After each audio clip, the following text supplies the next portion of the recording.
Most people around the world think the conflict between Russia and Ukraine just started a few weeks ago. Many of you will be surprised to learn that this war actually began 8 years ago. In today's video, I interview Patrick Lancaster, an American citizen who has been on the ground in eastern Ukraine since the start of the war. Patrick has lived in the troubled Donbas region of eastern Ukraine since 2014, and in today's exclusive interview, he shares with us what life is really like in this part of the world, and also how he sees the future of this conflict between Russia and Ukraine ending. Today's exclusive interview is sponsored by Webull, a top-rated trading platform that allows you to earn free stocks in cryptocurrency.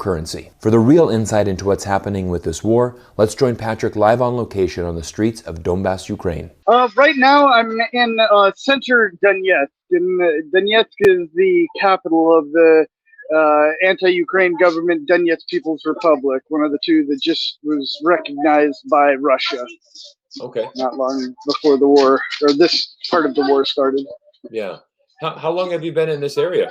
Most of the last 8 years. Because the war has been going on for almost 8 years now, and I came here just before the war started. Officially, the day is May 26th, 2014, is when the real fighting started here in Donetsk, in the Donetsk airport, and I got here in April, just after the events in Crimea and the referendum down there. What brought you to that area of Ukraine?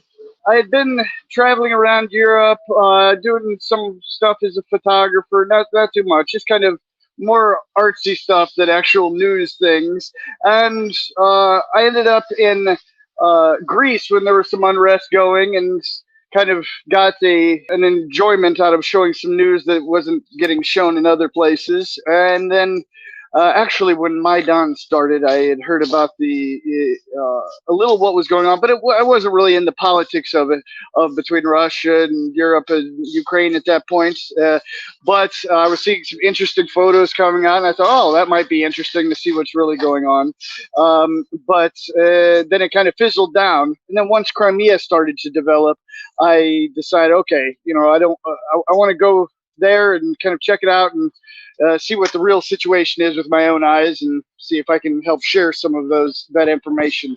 And I got to Crimea, and I really saw a big difference in what was being shown in the Western media and what was actually going on. I mean, before I got there, I saw that the media was making it seem like Russia was trying to make the locals in Crimea become more towards Russia and part of Russia. But once I got there, I just saw, the overwhelming support and just, sea of Russian flags and everything. And just, virtually almost every single person that I met was for Russia and becoming part of Russia. I mean, the people that were born there before 1956 were born in Russia. So it just makes sense to them to go back.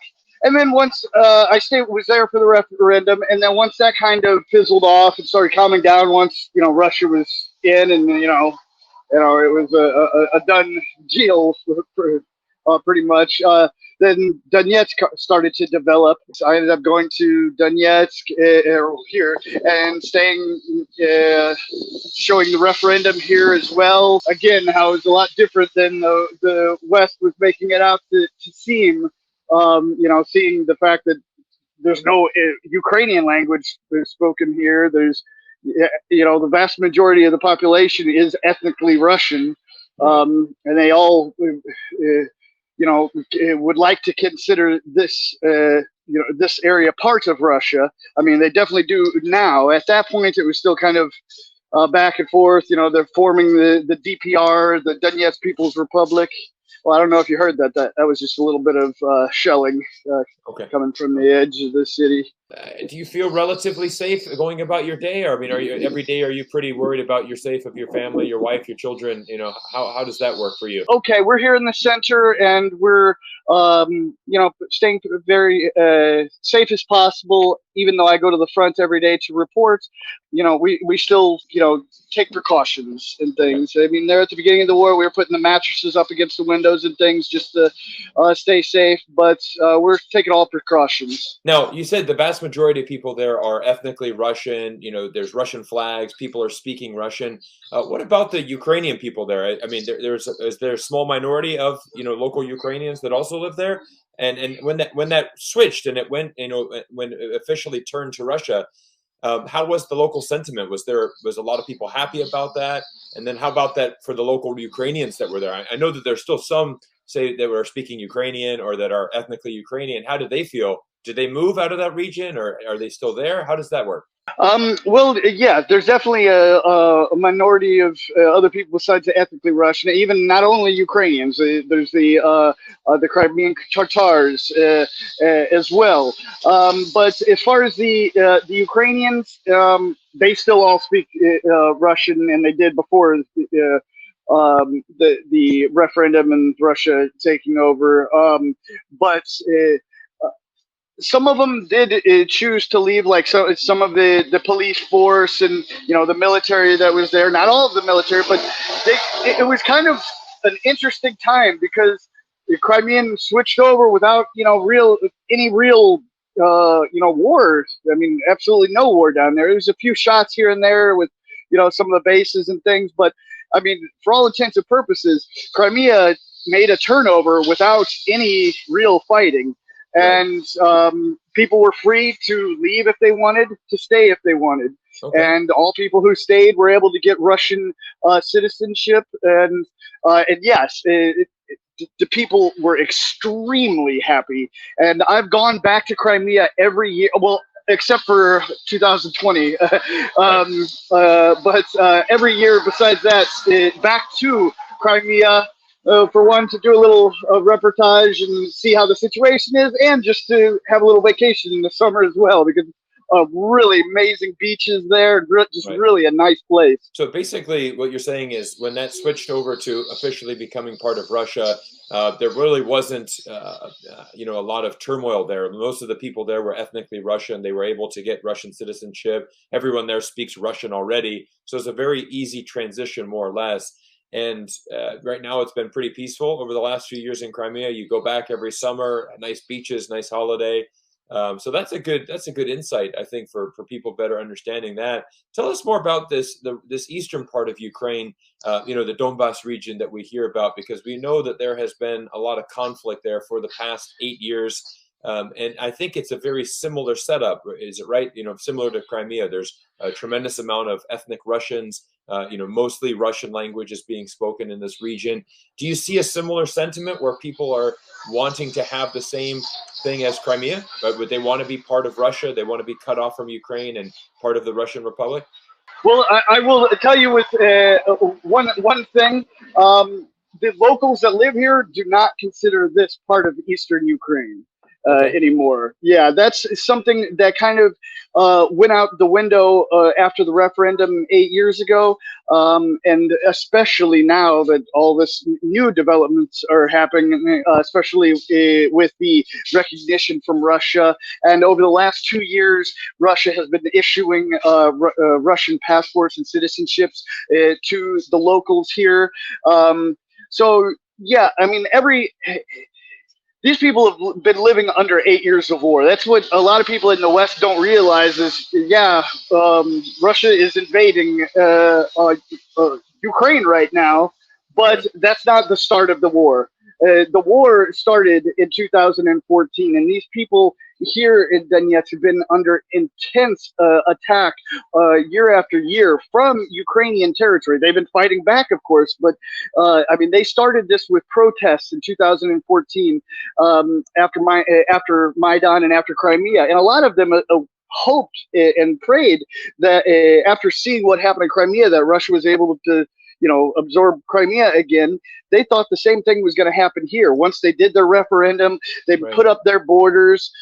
But unfortunately, once they did all that, they put up their borders, Ukraine said, no, we're not going to let that fly. And this 8-year war ensued with thousands and thousands of civilians dying. I mean, I've been working here on this side of the contact line in the anti-Ukraine government territory, so I've only been able to show what happens here. But what I've seen here with my own eyes is indiscriminate shelling of civilian areas year after year by Ukrainian forces. It could indiscriminate and targeted. In fact, just last month, there was two electric plants, civilian electric plants, targeted by Ukraine forces. In the now that the war is really hot, attacks are coming in every hour. I mean, the only thing that's being shown in the West is the result of Ukrainian or Russian attacks on Ukraine. But what the West isn't showing is every day here in Donetsk there is attacks from Ukraine-controlled territory, Ukraine attacking the civilian population here. In the last 12 days, there's been 19 civilians killed. I mean, it's not a huge amount like across Ukraine right now, but in the last 12 days in the Donetsk People's Republic controlled territory, there's been 19 civilians killed, and I believe 27 injured. And these are results of Ukrainian attacks on mostly civilian areas. Of course, battle's been raging on the front line since this new development happened, and even before. So, you know, a lot of the shells are hitting civilian areas, and I assume a lot are hitting military areas as well. Those aren't as free to report on as the other ones. But I'm hitting the front every day, showing what I can of the situation. But yeah, that's what the West doesn't realize is the effect the toll has taken on the people here in Donetsk and across this whole what they call what the West calls the Eastern Ukraine area. I mean, the civilian population, there's still some on the streets here, walking. I'm in the center of Donetsk, but I mean, these people are war hardened, and I'm not sure if you can notice from afar, but most of the people that are walking around now are all women, children, or elderly, because all of the men of military age have been mobilized to go to the war. This isn't just the Russian military that's at this war. The entire male population of these republics, both the Donetsk and Lugansk People's Republics, have been mobilized, or you can say drafted or conscripted, or however you want to put it, to go to the front and fight. So yeah, these people are really under a huge amount. And there's been a mass evacuation, whereas a lot of the civilians have evacuated. The women, children, and elderly, the latter still here. They didn't want to leave without their men, but a lot of evacuated. No, we really appreciate your insights into the region. Now, when you say that the locals have been, all of the men that are in fighting age have been recruited, now are you saying that they're now fighting for Russia and they're in fact trying to push back against Ukrainian forces to stabilize that area and to take back, to basically make that Russian territory? Yeah, yes, and no. The people that have been mobilized and drafted here, they're all taken into the Donetsk People's Republic, People's Militia, as they call it. Okay. And that is working in conjunction with the Russian military at this point. Right. And honestly, now that all this is happening with militaries going in, it's kind of hard to tell sometimes the difference, because I've been going to the front every time, and it seems to me that I've been seeing mainly the DPR military forces.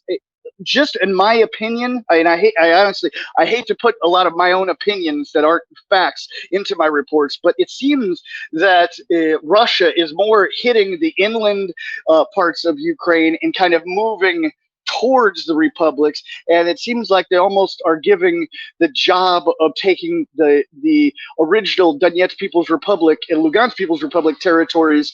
They're giving that to the job of the local armies.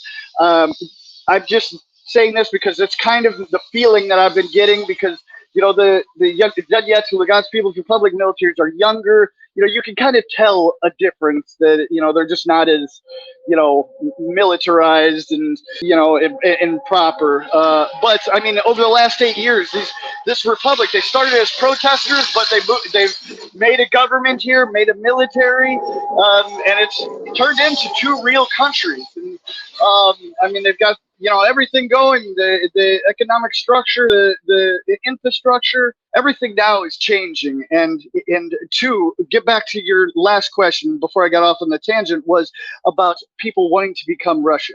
people already consider this part of Russia now, especially because they're recognized by Russia.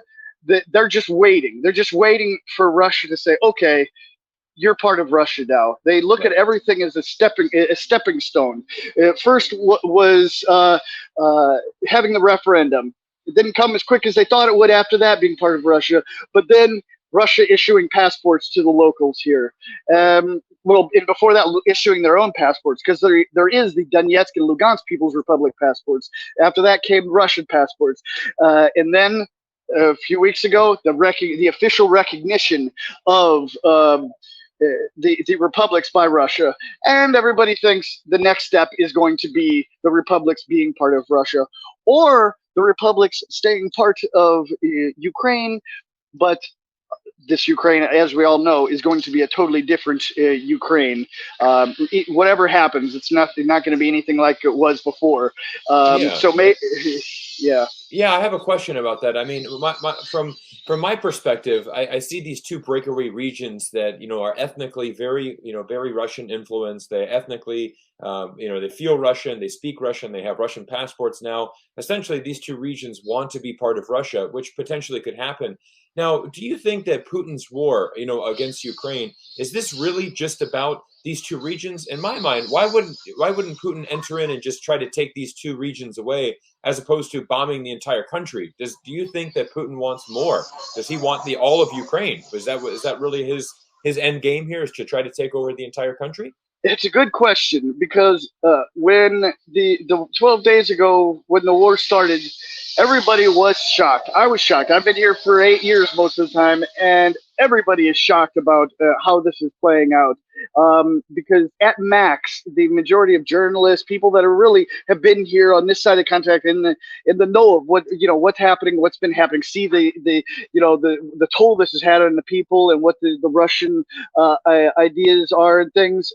When this hit Kiev and hit the west of Ukraine, everybody's in shock. Everybody thought it was just going to go as far as Donbass, the Lugansk and Donetsk regions, basically the original borders of the republics before Ukraine came and took back over half of the republic. It's really unclear. I mean, I would think the majority of people are thinking that he's just making sure that the attacks on these republics aren't going to continue. I mean, it's just all speculation. I hate to put false opinions out that are I mean, I'm not sure how this is going to play out. I don't personally think he's going to take over Ukraine. I think the existing government in Ukraine is through. There's going to be another government put in place. How far it's going to go, I can't say. But it is a fact that if Ukraine would have left these republics, Donetsk and Lugansk republics, alone, and stopped attacking when they over and over again had a ceasefire, if Ukraine would have let them break away peacefully, Ukraine would not be in the state it is right now. That is a fact. So it's really just about these two breakaway regions and just a territorial fight over that. Obviously, Ukraine doesn't want to give up part of its nation. Russia does view that regions as part of Russia. And you have a local population that agrees with that. Then they're thinking ethnically, culturally, language-wise, they're all Russian. So it's a very complicated situation. I mean, I think there's an interesting thing that Putin said a few days ago in a press conference, that he said, "I will never abandon my conviction that Russians and Ukrainians are one people," which is quite a bold statement to make, meaning that, I wonder if Putin actually looks at Ukraine as a sovereign nation, or if he really feels that the entire country should go back to Russia, and if that's really his end game. Yeah, I don't think it's going to bring it. I think Ukraine will stay a pro-Russian country after this war, is what I think is going to happen. Okay. I don't think there's any chance of Ukraine will be joining NATO after this, or even thinking about joining the European Union. And I think that has a lot to play with it as well. But the roots come from these republics that wanted to have self-determination. And Ukraine and the West did not want to give them that option. Gotcha. Patrick, let's ask the bigger question here. How do you see this conflict ending? Is it going to be simply the government in Ukraine allowing these two breakaway regions just to peacefully go to Russia? Would that immediately end this conflict?